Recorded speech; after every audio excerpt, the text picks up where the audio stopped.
إن الحمد لله نحمده ونستعينه ونستغفره ونعوذ بالله من شرور أنفسنا ومن سيئات أعمالنا من يهده الله فلا مضل له ومن يضلل فلا هادي له وأشهد أن لا إله إلا الله وحده لا شريك له وأشهد أن محمدا عبده ورسوله أما بعد.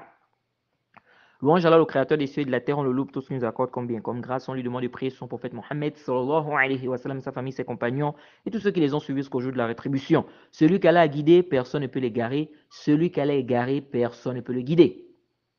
Alors, ceci est une petite réfutation aux suiveurs de Jabata qui prétendent que les 72 sectes mentionnées dans le hadith de l'Iftiraq sont toutes mécréantes.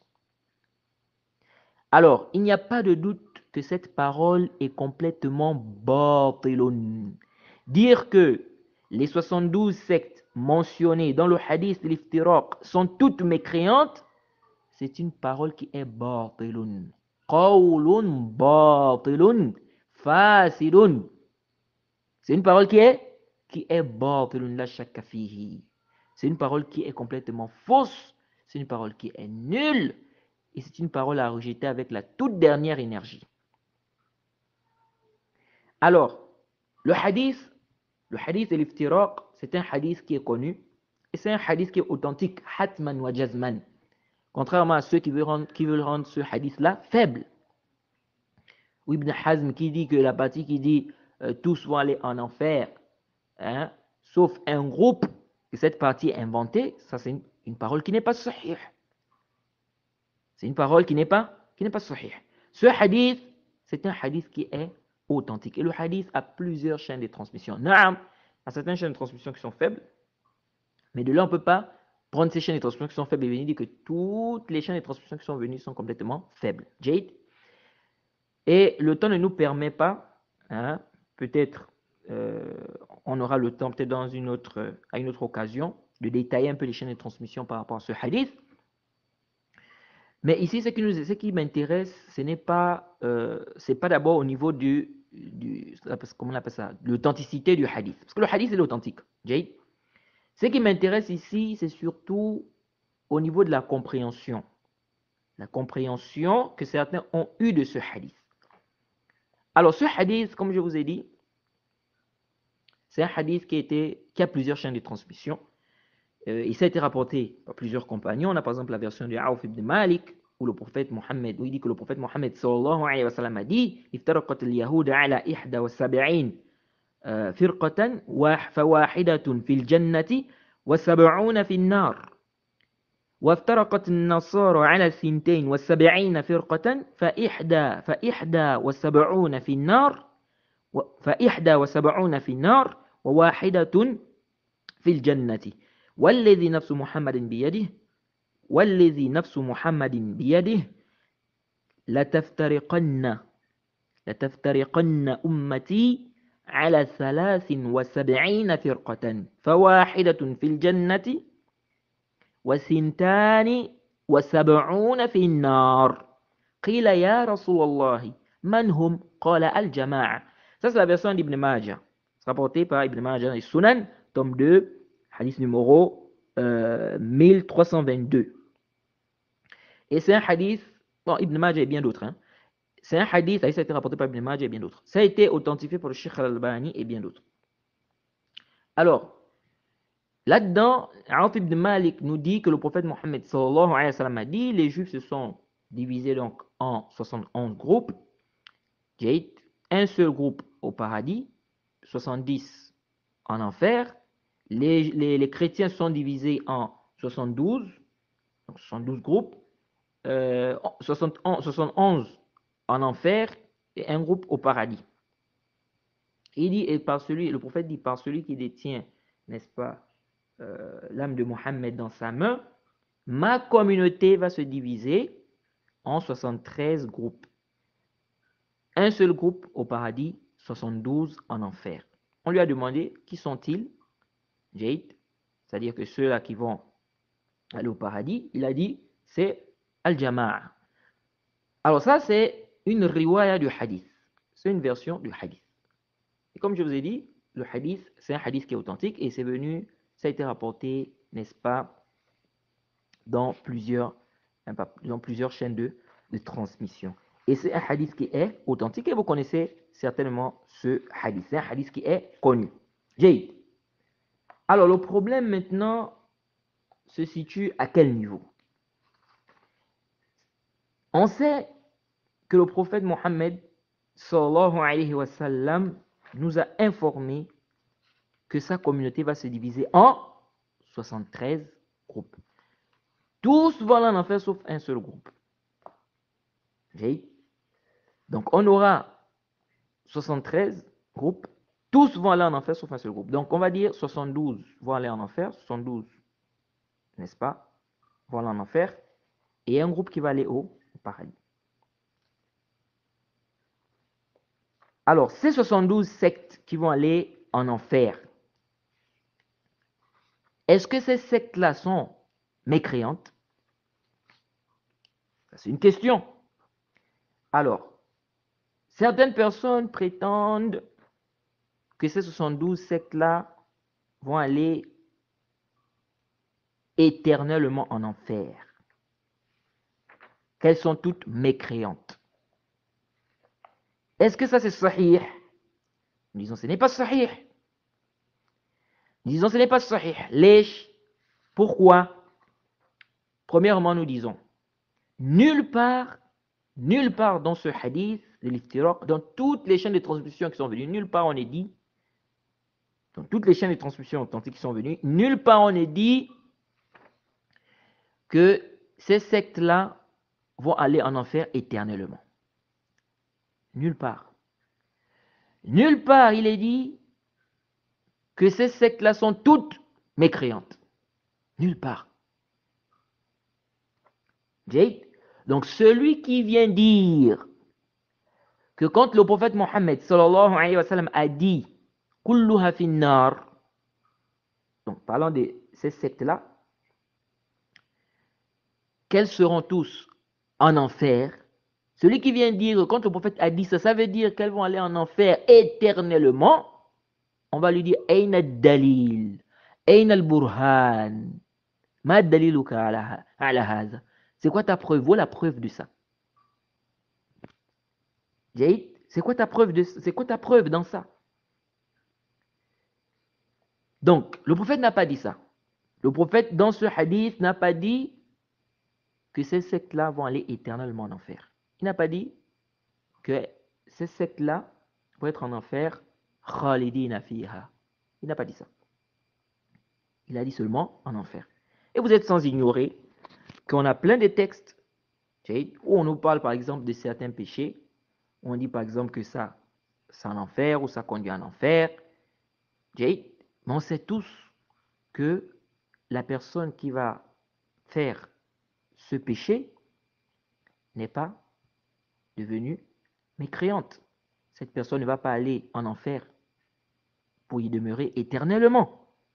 On a plein de textes comme ça. Ou lorsque le prophète Mohammed sallallahu alayhi wa sallam dit, parlant de celui qui fait dépasser, n'est-ce pas, celui, n'est-ce pas, dont son vêtement dépasse les chevilles. Lorsque le prophète dit ma asfala min al-ka'bayn, fa finnar, le prophète dit ceux qui dépassent donc les chevilles sont en enfer. Est-ce que ça veut dire que celui qui va mettre un vêtement qui a dépassé les chevilles, il va en enfer éternellement? Non. Qui dit ça? Le prophète Mohammed sallallahu alayhi wa sallam dit ne rentrera pas au paradis. Là, dans le Sahih Muslim, la yadkhulu jannata man kana fi qalbihi mithqal dharra min kibr. Ne rentrera pas au paradis celui qui a dans son cœur un brin d'atome d'orgueil. Ça veut dire quoi? Ça veut dire que celui qui est orgueilleux, il ne va jamais rentrer au paradis, c'est-à-dire qu'il va aller en enfer éternellement. Il est devenu mécréant. Celui qui est orgueilleux, bien qui a l'orgueil, il est mécréant? Non, c'est pas ce que ça veut dire. Donc, il ne suffit pas d'avoir une preuve, mais il faut également la compréhension de cette preuve. Il est très important d'avoir la compréhension de cette preuve. Il ne suffit pas de citer une preuve, mais il faut bien la comprendre. Alors, arju an tantabihu huna. Si quelqu'un vient et dit toutes ces sectes-là sont mécréantes, donc les 72 sectes-là, on va lui dire premièrement Aina dalil. C'est quoi ta preuve? S'il dit le prophète Mohammed sallallahu alayhi wa sallam a dit, elles sont toutes en enfer. Elles iront toutes en enfer. Elles iront tous en enfer. On lui dit, est-ce que quand on dit qu'elles iront tous en enfer, ça veut dire en enfer éternellement? Si toi tu ajoutes en enfer éternellement, on va te dire, où est le dalil qui dit éternellement? C'est où le dalil? Ça vient des tapes peut-être, on n'a pas besoin de ça ici. On a besoin du dalil. Le prophète a dit éternellement en enfer, il n'a pas dit ça. Donc, qif. قف حيث وقف النص. جيد. قف حيث وقف النص. Arrête-toi, le texte s'est arrêté.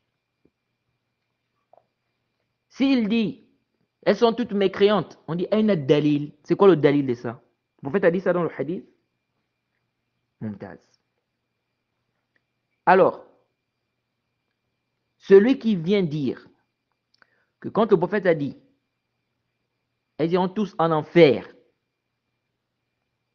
ça veut dire en enfer éternellement, on dit anta kazzab, tu es un menteur. Tu es un menteur. Parce que le prophète ici n'a pas dit ça.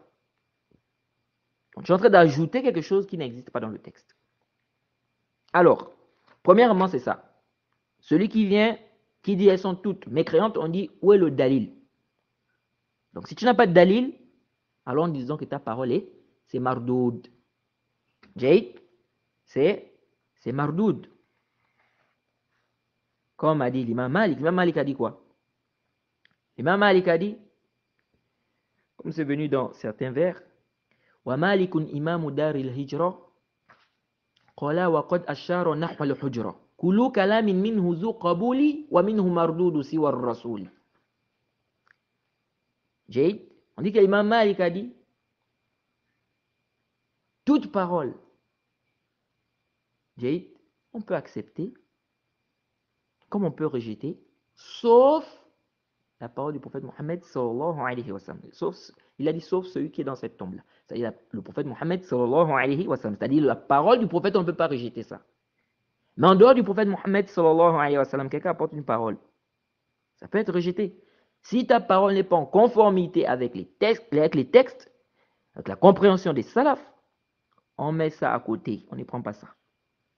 Jade, ça c'est un point qui est important. Ensuite, nous disons, dans ce hadith, le hadith de l'iftiraq là, il y a un dalil qui montre que ces sectes-là, donc les sectes qui ont été mentionnées, donc les 72 sectes-là, on a une preuve dans le hadith que ces 72 sectes-là ne sont pas toutes mécréantes.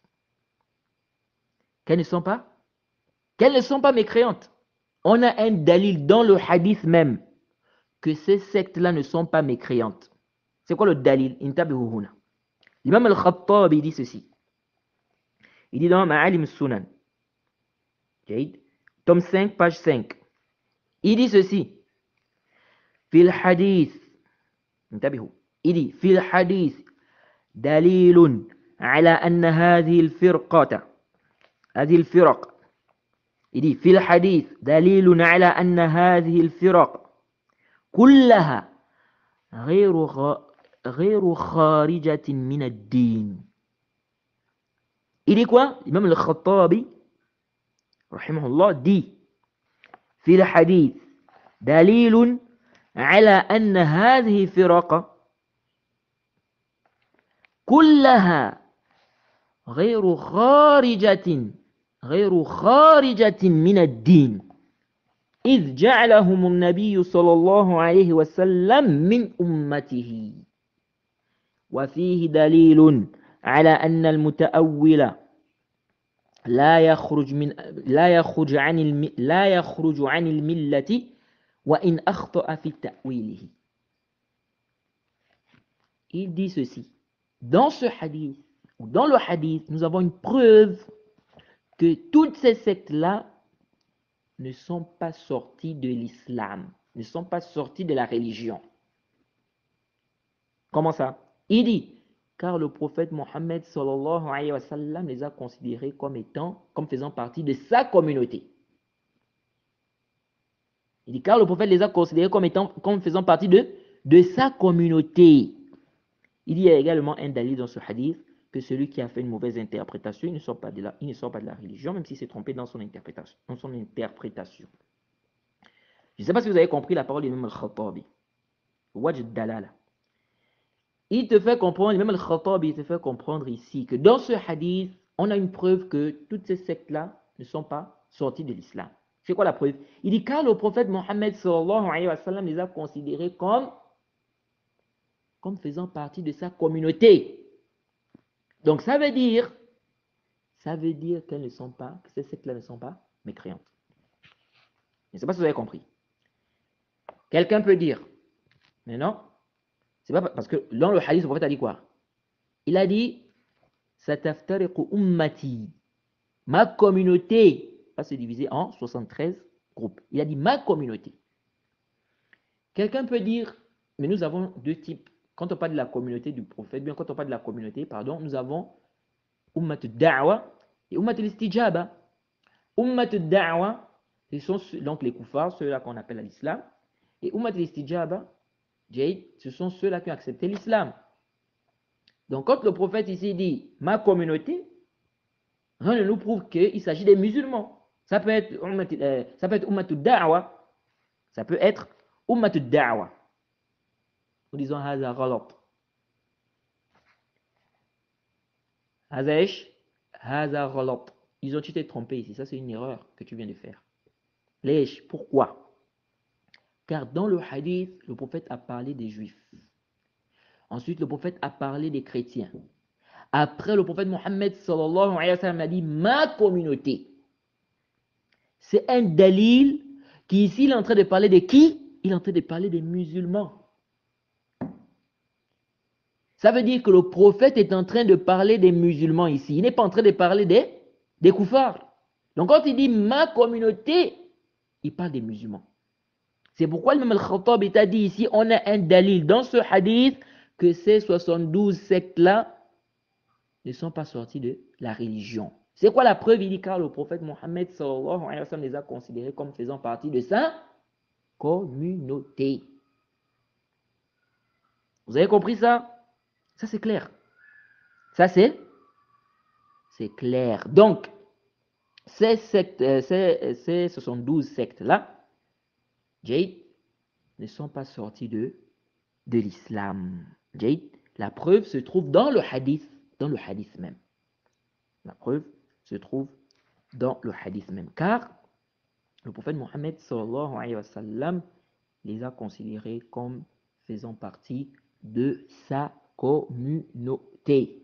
Donc ça veut dire que ces sectes-là ne sont pas des sectes mécréantes. Vous avez compris ça? Ça c'est clair. Jade, ça c'est clair. Ensuite, nous disons, aucun savant de l'islam, aucun savant parmi les savants de la sunna, aucun n'a dit que toutes les 72 sectes-là sont mécréantes. C'est-à-dire, toutes ces sectes-là sont mécréantes. Aucun savant n'a dit ça. Le cheikh l'islam Ibn Taymiyyah, rahimahullah, dit ceci. Intabihu. Il dit ceci dans Majmu' Fatawa, tome 7, page 217. Il dit ومن قال إن الثنتين والسبعين فرقة كل واحد منهم يكفر كفرا ينقل عن الملة فقد خالف الكتاب والسنة وإجماع الصحابة رضوان الله عليهم أجمعين بل وإجماع الأئمة الأربعة وغير الأربعة فليس فيهم من كفر كل واحد من 72 فرقة وإنما يكفر بعضهم بعضا ببعض المقالات. Cheikh Ibn Taymiyyah dit dans Majmu' Fatawa, tome 7, page 217, il dit, celui qui dit, écoutez, hein, il dit celui qui dit que les 72 sectes-là, chacune d'elles a mécru, donc a fait de la mécréance, donc fait sortir de la religion, il dit, celui qui dit ça a contredit le kitab, donc le Coran. Il a contredit la sunna. Il a contredit le consensus des compagnons. Il a contredit le consensus des 4 imams. Et des autres, donc en dehors des 4 imams, il dit il n'y a aucun parmi eux qui a rendu mécréant, qui a rendu mécréante chacune des 72 sectes. Il a dit il n'y a aucune personne parmi eux qui a rendu mécréante chacune des 72 sectes. Il dit certains rendent mécréants, certains à cause de certaines paroles.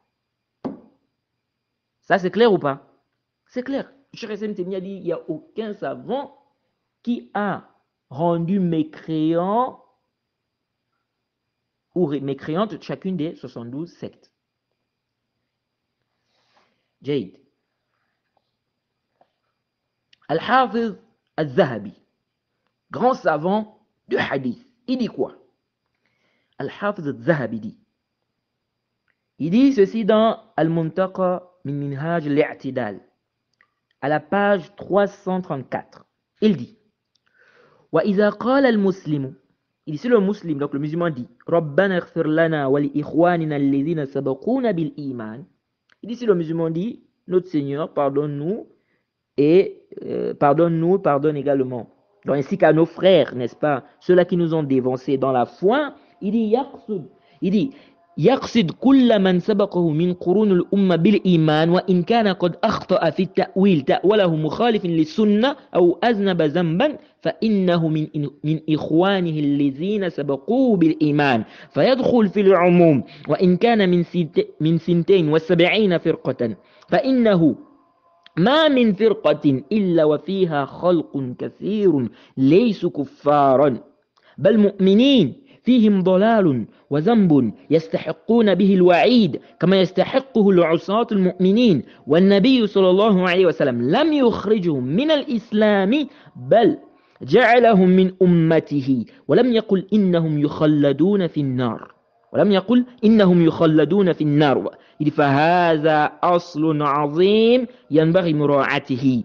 Alors l'imam al-Hafiz al-Zahabi nous dit ceci.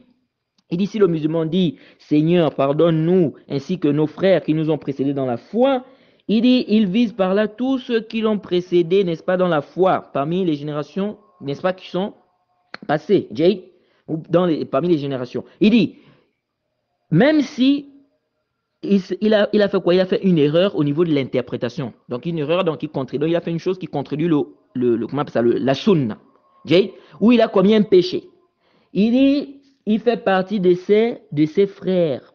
Parmi ceux-là, qui l'ont précédé dans la foi. Il dit, il rentre dans la généralité. Il dit, même s'il fait partie des 72 sectes, il dit, car il n'y a aucune secte, sans qu'il n'y ait à l'intérieur, n'est-ce pas, des gens, un grand nombre, n'est-ce pas, de gens qui ne sont pas des mécréants. Un grand nombre de gens qui ne sont pas des mécréants. Il parle ici des sectes, parmi les sectes musulmanes. Il dit, c'est des croyants. C'est-à-dire qu'il y a un grand nombre de gens, n'est-ce pas, qui ne sont pas des mécréants, donc ce sont des croyants. Il dit, il y a des égarés dans les gens, il y a des égarements, donc il y a l'égarement, il y a le péché, n'est-ce pas, qui méritent, n'est-ce pas, qui font en sorte que la personne mérite. Donc ils méritent. Donc ces gens-là qui font le péché ou bien cet égarement, ils méritent la menace. Il dit comme les pécheurs méritent également, donc les pécheurs parmi les croyants méritent également la menace. Donc la menace qui est venue par rapport, n'est-ce pas, qui est venue dans les textes par rapport à ce qu'ils font. Il dit وَالنَّبِيُّ صلى الله عليه وسلم لم يخرجه من الإسلام بل جعله من أمته. Il dit le prophète ne les a pas fait sortir de l'islam. بل جعلهم من أمته. Il les a considérés comme faisant partie de sa communauté. Il dit وَلَمْ يَقُلْ إِنَّهُمْ يُخَلَّدُونَ فِي النَّارِ. Il n'a pas dit qu'ils vont être en enfer éternellement. Il dit le prophète n'a pas dit qu'ils vont être en enfer éternellement. C'est pourquoi on a dit celui qui dit ça, on doit lui demander le dalil. Il a dit فَهَذَا أَصْلٌ عَظِيمٌ يَنْبَغِي مُرَاعَتِهِ. Et ça c'est un grand fondement qu'il faut quoi? faut donc prendre en considération. Donc on voit ici que l'imam Zahabi, dans sa parole, il nous fait comprendre, Jade, que le prophète Mohammed sallallahu alayhi wa sallam n'a pas dit que ces sectes-là vont aller en enfer éternellement. Également que le prophète Mohammed sallallahu alayhi wa sallam, n'est-ce pas, les a considérés comme faisant partie de sa communauté. Ce qui prouve qu'ils ne sont pas, ce qui prouve qu'ils ne sont pas sortis de l'islam. Okay? Alors, maintenant un problème. Si on dit que ces sectes-là ne sont pas des sectes mécréantes, qu'est-ce que ça veut dire? Elles vont tous aller en enfer. Est-ce que ça veut dire ici que elles vont aller en enfer éternellement? Non. On a déjà expliqué ça.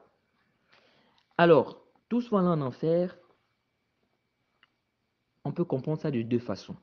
Comme a expliqué l'imam Shatibi dans son livre Al-I'tisam, au tome 2, à la page 246 à 248. Il a dit quoi? Il a dit, on a deux hypothèses ici. Soit on dit, quand le prophète a dit, tous iront en enfer, soit on dit que ces sectes-là doivent nécessairement aller en enfer. C'est-à-dire que ces sectes-là vont forcément aller en enfer. Ça, c'est premièrement. Il dit, ou bien on dit que ces sectes-là, si Allah veut, c'est-à-dire en un mot, elles sont sous la volonté d'Allah. S'il veut, il va châtier. S'il veut, il va pardonner. Alors, quelqu'un peut dire, si on dit, ça dit que ces sectes, elles sont tahta mashiatillah, elles sont sous la volonté d'Allah. Comme on sait très bien que la croyance des gens de la sunna, c'est que tout celui qui fait des péchés, ou même des grands péchés, celui qui fait des grands péchés, s'il meurt comme ça sans faire tawbah, il est sous la volonté d'Allah. Si elle veut, il lui pardonne. Si elle veut, il le châtie. Tant qu'il n'est pas sorti de l'islam. Quelqu'un, il est musulman. Il a le tawhid, mais il a fait des grands péchés.